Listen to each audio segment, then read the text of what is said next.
Guys, in this video I'm going to show you how to create functions that use multiple parameters. Now in order to create a new function you have to follow exactly same pattern as this main function. Now first we have to put an integer and you can name it as you want, like let's call this one add numbers, right? Because we are going to create a function that add numbers.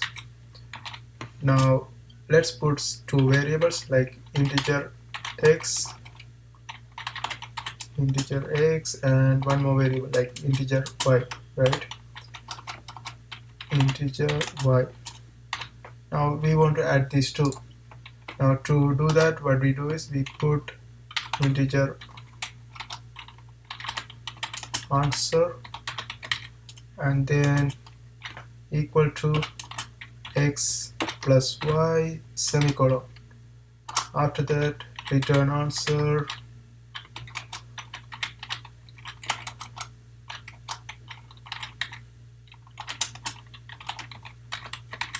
and semicolon, right?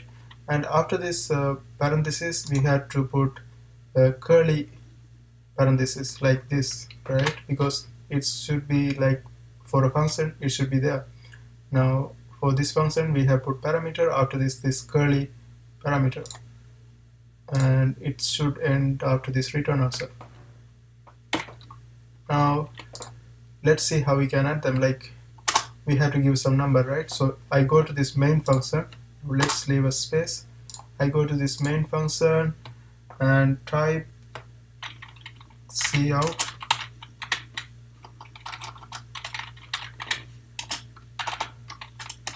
add numbers, and whatever the numbers you want to add, let's say some numbers 45 and 78, right? And then semicolon. After this, if you execute this one, you will see both numbers should add,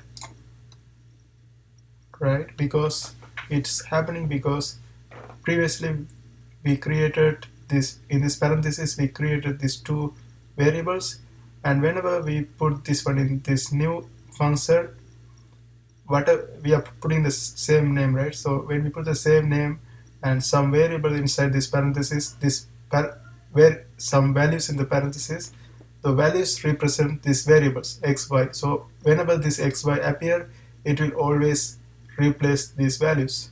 Now you are not all, you can do more than two. Like let's say you have integer a and integer b,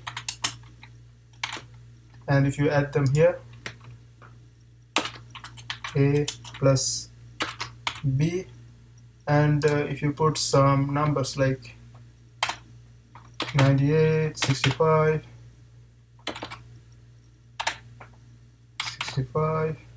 and if you execute, you will see all of them will add. Because after you replace this one, whenever you put these numbers in this bracket, it will always replace these variables. And that's how we create functions that use multiple parameters. I hope you guys find this video helpful. See you next time.